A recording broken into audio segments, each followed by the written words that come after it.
Yeah, we'll come back. So today, inshallah ta'ala, we'll start Salatul Janazah. So Salatul Janazah, you've seen people pray two ways. Two madhabs stick to one way, and two madhabs stick to another way. We'll start with the first one. Obviously, I'll usually start with the Hanbali. As I mentioned, this is the Hanbali slide. Furud, how do you start praying Salatul Janazah? Qiyam, I think many of you have prayed Salatul Janazah. You have to stand up. Takbirat al-arba'ah. So you pray 4 takbirat. There's other narrations also, but we'll stick to one. 4 takbirat al-Fatiha. So who prays it this way is the Shafi'is and the Hanbalis pray it this way. So after the first takbir, they will recite Surah Al-Fatiha. In the second takbir, they will say Allahumma salli ala Muhammad, which you guys are all used to. The third one, Dua lil Mayyit. No, I can't. I don't know. So there is a dua that's specifically there in the Sunnah, but let's just say you don't know the particular dua. There's a very small dua that you make. Allahumma, if it's a male, you'll say Allahumma maghfir lahu warhamhu. If it's a female, Allahumma maghfirha warhamha. So let's just say you do not know any dua, you can say Allahumma, or then you can make general dua for the Muslimin. Allahumma maghfir lil mu'minina wal mu'minat wal muslimina wal muslimat. So you've covered a good spectrum, and you've also made dua for the person. So the third one is Assalamu alaikum wa rahmatullah. So the mu'tamad position of the Hanbalis is to give salam one time. I don't know if anybody has done salam one time in this masjid. It is permissible also to give salam 2 times. Tartib, you have to do this in order. So the furud is you cannot say Allahu Akbar and start with Allahumma salli ala Muhammad. So you have to do this in order. What is the sunnah while you actually within the Salatul Janazah? Qiyam inda al-imam. So the imam has 2 ways to pray. Sadr Rajul, when he's obviously having the body, if you guys have noticed, he will pray facing the chest of the male. For female, he'll go a little lower, i.e. he goes to the waist or wast, to the one in between. When you actually specifically make the dua wari that is mentioned in the sunnah, is again, obviously that's the sunnah, raising your hands in the takbirat is a sunnah. So you see, I'm sure you've seen some of the madhahib, they don't raise their hands. They only say the word Allahu Akbar, but they'll keep their hands tight. So what are the other 2 ways the Malikis and the Hanafis they pray is? The first takbir, obviously everybody has it. The second one, what do they say? Allahumma subhanakallah wa bihamd. What is it? Yeah, subhanakallah wa bihamd. So the one that you start for iftitah, the first dua that you make in your salah is what they will recite. Second one, Allahumma salli ala Muhammad. The third, the dua. The fourth, takbir. And then it's very similar, but obviously Surah Al-Fatiha is the differentiator between and obviously you will not see them raising their hands. So these are the 2 ways. This ikhtilaf goes back to even this is one of the positions Umar followed, the Hanafi madhab. This is something even Umar ibn Khattab followed. So generally, if you follow and if you are convinced the other position is strong, that is up to you. But the goal here is exposure to one fiqh. The fiqh that I'm exposing you to is the Hanbali fiqh, but I'm just giving you ideas of the other madhab also. So the next one, inshallah ta'ala, is Ma yusra'u ittijah al-mayyit. Okay, this is like, I would say, is like prescribed when one is approaching death. And obviously you can make this like a 3 classes. Because when they're approaching death, I've noticed most people don't even know what to do. Like when someone's close to death or when they have passed away, they don't know the etiquettes of death itself. So today, what is wajib on every person that passes away? Al-ghusl. For the person that passes away, it is the haqq that he has upon us is to give ghusl, i.e. you put water all over his body. You don't have to pour water into his mouth. You just do I think most of you guys have at least seen some video. Takfeen, to give him the shrouding. As-salah, we just spoke about the salah. This is one of the rights. Salatul Janazah is fard kifaya, i.e. communal obligation. As long as a small number of people are doing it, the sin is lifted on the others. Dafn, obviously, burial is also one of the rights that he has upon us. Now, what in terms of sunnah, when somebody is sick, في مرضه عيادته, to visit somebody when he's sick is from the sunnah. تذكير والتوبة والوصية, to remind him to make tawbah and to give advice to him. So this is one. عند احتداره, i.e. when he's close to death, many of the doctors, they will usually, obviously they're giving from a very scientific, from what is in front of them. They don't know when the person is exactly going to pass away, but they'll say, I think this person has 3 months. I think this person has 2 months. They may give you a time span, or they'll say it might be very soon. So one of the things, the recommended things that you can do is بَلُّ حَلْقِهِ, yani to wet the throat, and the other one is to moisten the lips. تلقين الشهادة, yani to encourage him to say shahada. Why? The Prophet ﷺ said, "Man kana akhir kalamihi la ilaha illallah dakhala al-jannah." Whoever last words is la ilaha illallah shall enter paradise. توجيه al-qibla, make him face the qibla. Sometimes you're not able to move the person. Keep in mind, this is a sunnah, so don't enforce something like this if they're not able to move. Now, بعد موته, once someone passes away, تغميد عينيه, so there's one of the narrations that mentions the eyes, they follow the ruh. You'll see the eyes going up. So one of the recommended acts when someone passes away is to close their eyes. This is one. تليين المفاصل, yani to stretch out. I'm not sure if people have experience with this, is that the bones, they harden up. If you don't stretch or like loosen them up quick, they become hard. So if you were to do ghusl, or if you were to do definitely, if you do takfeen, all of these things, they become very difficult. So one of the things you're recommended to do is to stretch the person, i.e. loosen everything up before it becomes tight. خلع ثيابه, obviously you remove his clothes. إسراع تجهيزه, to hurry up in preparing him. So why is this recommended? I'm not sure. من أحب الله لقاه أحب الله لقاه. Whoever loves to meet Allah subhanahu wa ta'ala, Allah subhanahu wa ta'ala loves to meet him. What is the meaning of this? What's the situation? So when somebody passes away, the malaika gives them glad tidings of al-Jannah. And if he's a mu'min, he's a believer, he's given the glad tidings of al-Jannah. So at this point of time, this person wants to go meet Allah subhanahu wa ta'ala. So one of the things from the sunnah is to rush in preparing for his burial. As subhanAllah, in one of the messages, they kept the person's body for maybe a week. So this is not from the sunnah. Sometimes even one of the messages I used to pray, they waited the entire weekend. It was the whole week, so that the family could come and reach by the weekend.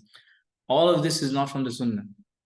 In a lot of the Muslim countries, if somebody passes away in the morning, by afternoon, everybody's done. So ziyaratu qabrihi, to go see the grave, but also there is a certain dua also that you can make, that we will also join them in the future. But all of these are certain sunnahs. Now there are certain dua, maybe we'll dedicate a class one day for it specifically, because when somebody's sick, especially if somebody has cancer, all those things, they slowly kill you. It may take a year, 2 years. It's a long process sometimes. It's just the reality. So even the family members at that point of time, they're thinking, can I wish for this person's death? Because they're in this confusion, because they see the suffering, and the doctor will clearly tell you, don't have any hopes, just make their journey easy for them. They'll make it very clear. So there are certain dua, maybe the next time I'll just mention that in detail. Can you wish for death itself? Generally, the concept is no. So there's a general dua that you can make, keep me alive in this dunya as long as there is khair, take me away, if there is, so that inshallah we'll cover in detail, but for some other class. But these are the general etiquettes, rushing to prepare the person's burial, takfeen, and all of these things. So inshallah ta'ala, the next one, nawafil. I think you had asked me for the rawatib. So I did check the Hanafi school. They had one narration from Ibn Mas'ud. They prayed 4 and 4 before. Some scholars considered that weak. That's why the other madhahib did not take that position, 4 before Jum'ah and 4 after Jum'ah. So nawafil is voluntary prayers. So if I tell you rawatib is like there's a prescribed sunnah for before and after prayer sometimes. So let's say dhuhr. So many of you prayed 2 before, or maybe 4 before, and then 2 after. This is a prescribed sunnah the Prophet used to do. Let's just say you randomly come to the masjid and you say, I'm going to pray Tahiyatul Masjid. This is a voluntary prayer.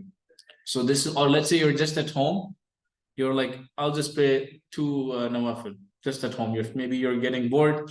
So anything that is not prescribed within, let's say, after Dhuhr, before Fajr, all of that is called rawatib. It is a prescribed sunnah that the Prophet ﷺ used to do. So there's mutlaqa and muqayyida. في غير أوقات النهي, the first one is in non-prohibited times. غير مغلظة and مغلظة, i.e. there is flexibility, there's non-flexibility. So during times of prohibition, there is two categories, strict and non-strict. So let's start with awqat al-nahi.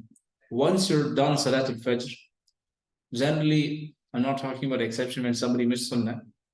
Generally, nobody gets up and says, oh, I'm going to pray 2 rak'ahs Sunnah, because this is a prohibited time. Once Fajr is over, it's prohibited time. So within this time until Duha, there's another time the scholars classify when it's sun, just like when it's sunrise. Here they're very strict. They know for this 10-15 minutes. Here it falls under like strict, i.e. there's 2 time within the span. And then when the sun is right above your head, exactly just before Dhuhr, a few minutes before Dhuhr, that's again a prohibited time. So that's number 3.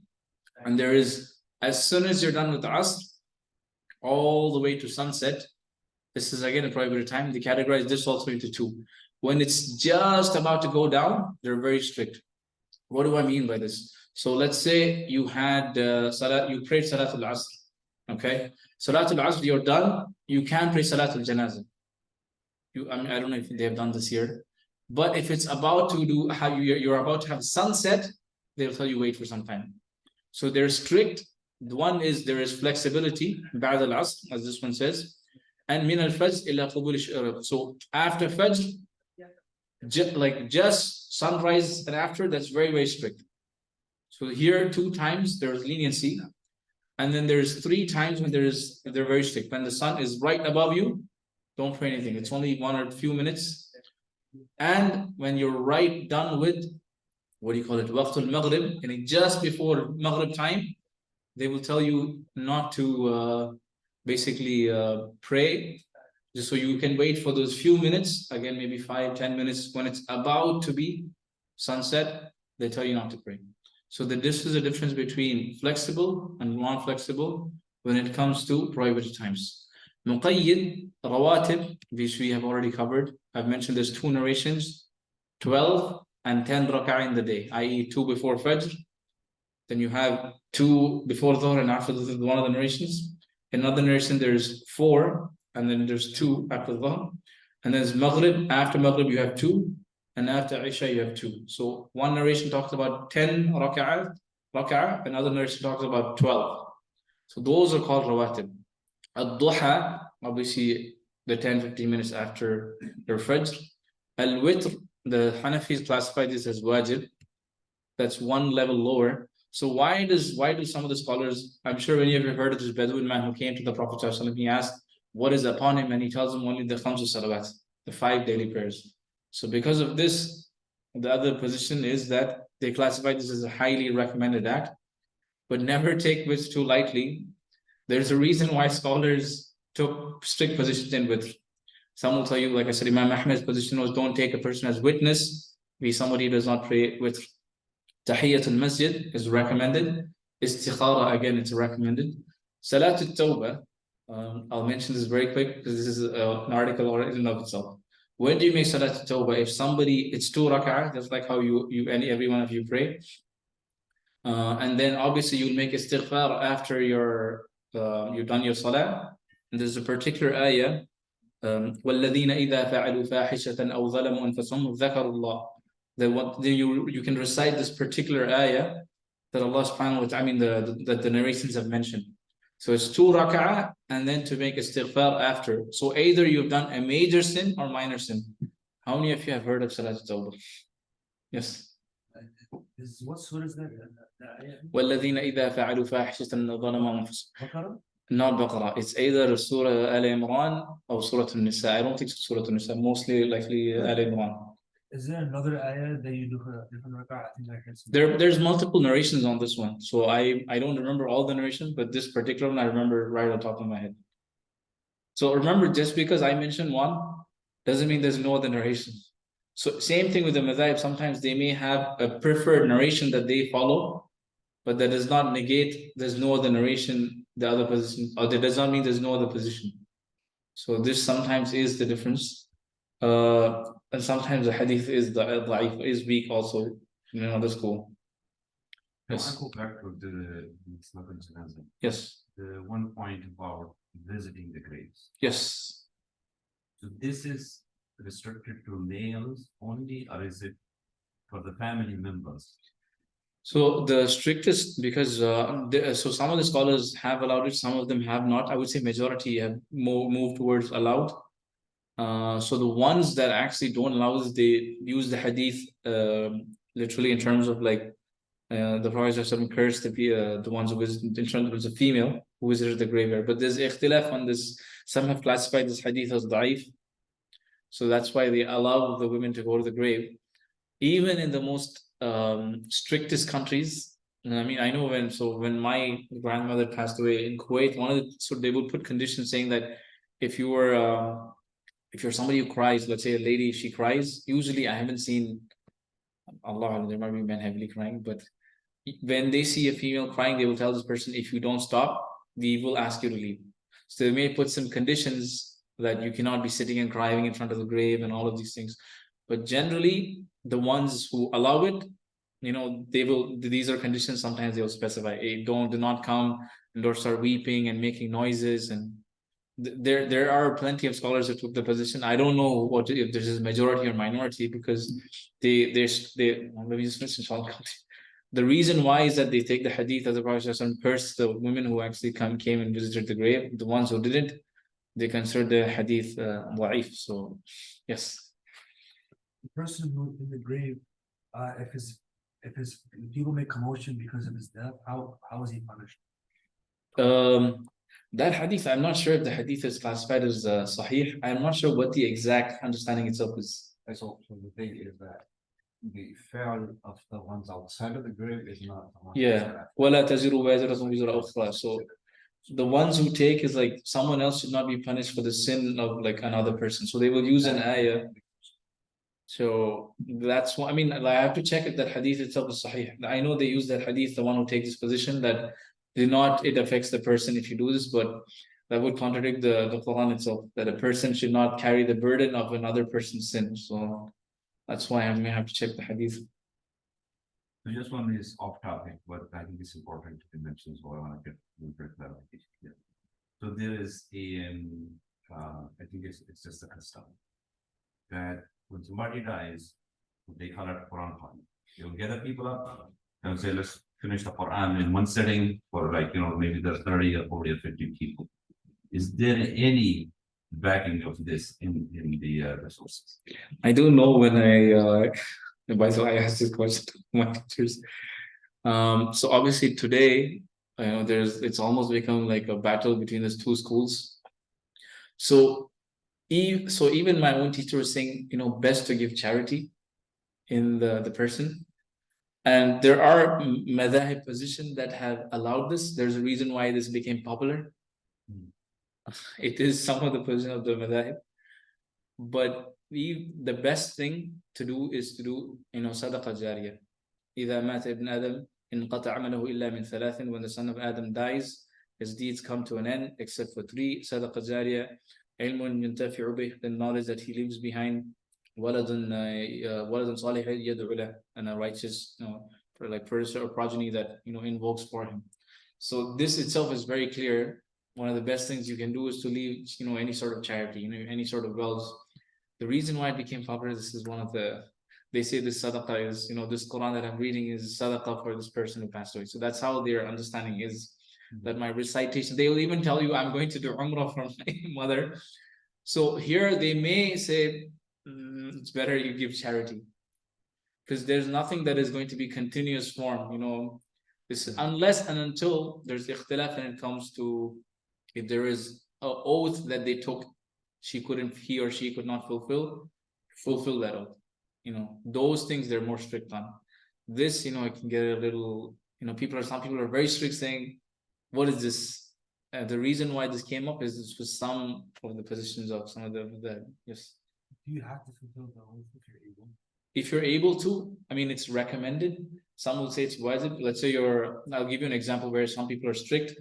The Hanbalis, they will tell you if your father had fasting and he didn't fulfill, let's say his 30 days, or like he missed 1 or 2 days for some reason, he was sick and he was supposed to cover it, but he passed away. Then they'll tell you, fulfill this for him. I mean, they'll tell you, you don't have to do it. The other madhab, they'll tell you, no, let it be split between the family members when it comes to fasting or something. Let qard, if he has a debt, it's recommended that you pay, let's say for your father or mother, it's recommended, but obviously it won't be under your neck itself. So the fasting piece is that you fast or you give the You fast. Yes. I know I keep asking questions about this topic, but Janazah had so much like things you can ask about. So I was in a Janazah and I saw him pouring. I said, lower the grave to the coffin to the grave. They kept this guy splashing water, and I assume it's Zamzam water. So is there any basis for that? And if there isn't, should you stop him? Or should you just my personal advice when somebody passes away, this is the worst time to advise them.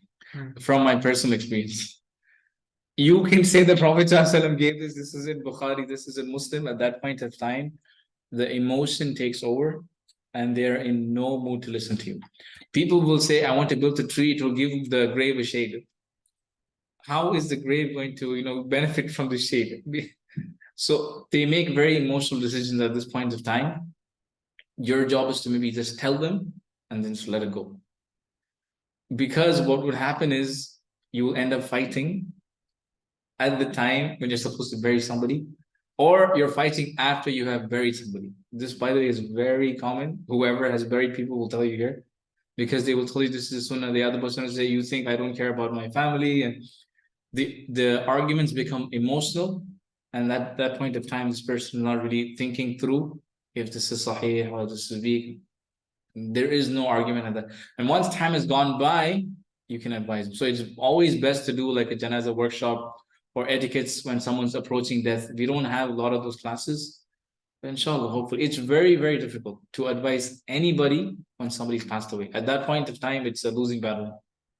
Okay. What about the water? I haven't come across a narration. I can check if there's any particular narration that talks about pouring Zamzam on the. They pour water just to like maybe You splashing, yeah, sticking out of the bottle, splashing it. And also, he had everyone come and grab a handful of dirt. That's the 3 handfuls of dirt. That's like an actual. Yeah, that I mean, I think I myself would have done like most likely. But in terms of the Zamzam water, I haven't heard of it. I can check. Yes. Sometimes people dip their coffin in our Zamzam and take back to home. When died, they request to put this. Yeah, okay, I want you guys, inshallah, to take one principle from this class. There's an ayah also in the Quran, and Allah subhanahu wa ta'ala was addressing the disbelievers, but anybody can use it. Even the non-Muslims can use this. قُلْ هَاتُوا بُرْهَانَكُمْ إِن كُنْتُمْ صَادِقِينَ. Give us your evidence if you're truthful. So when it comes to act of ibadah, the evidence is on the person who's claiming it. So whenever they say, I'm going to do this because I will get rewarded for this, the burden is upon them to prove it that this is from the Sunnah of the Prophet. And everything is allowed in the dunya except when you have evidence that actually Allah disallows it. So in deen, everything is prohibited until you have permission. In the dunya, everything is allowed until you have a permission. So it's like the opposite principle. When it comes to meat, this is not the case. This is where the exception is. So in meat, you will assume it's not haram. Okay, I think I can do one more page. Oh, I didn't finish. Oh, salawat. Okay, salawat, compulsory prayer. So let's just say you woke up and it's almost sunset and you didn't pray asr. You'll pray asr.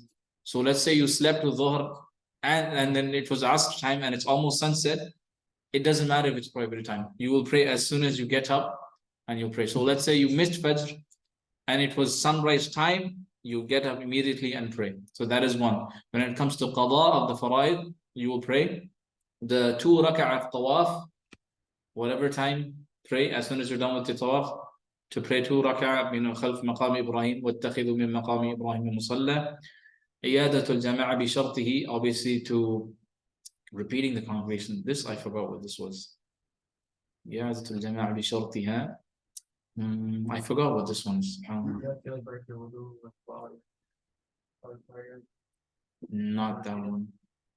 I have to check what this one is. I forgot. I can't remember. I'll check this one inshallah for next class. تجوز في الأوقات غير So janazah, as I mentioned, after Salatul Asr, you can pray janazah, even though it's a prohibited time, because it's flexible when it comes to few things. So if it is Salatul Janazah, you'll see people pray janazah after Salatul Asr. So that is allowed.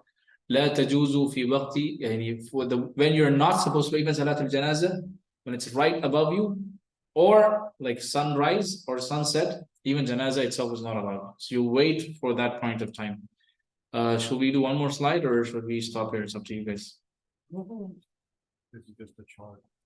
Oh, this is a chart in case this is just for the ones who want to look at it. But I think yes. So like the four sunnah before Dhuhr, it's like what's the difference between the two? So one narration talks about 2 and then 2 after. One narration talks about 4, i.e. 2. Some people pray 4. So there's some flexibility in this. But the narration differs mainly on is it 2 before or is it 4 before? Let's say both of them are. By the way, the Hanbalis stick to the 10 rak'ah. That's the mu'tamad. This is not to say the other narration does not exist. So that's what I'm telling you. There's another narration also. So that's where there's 4 and there's 2. Shall we move on, inshallah? Okay, the last one, inshallah. Oh, this might take time. It's not visible. All right, maybe we should stop here. That's This is a deep topic. But inshallah ta'ala, we're doing the recordings on YouTube. So inshallah, if anybody wants to look at it, we usually do a breakdown of every slide. Anybody wants to look at it,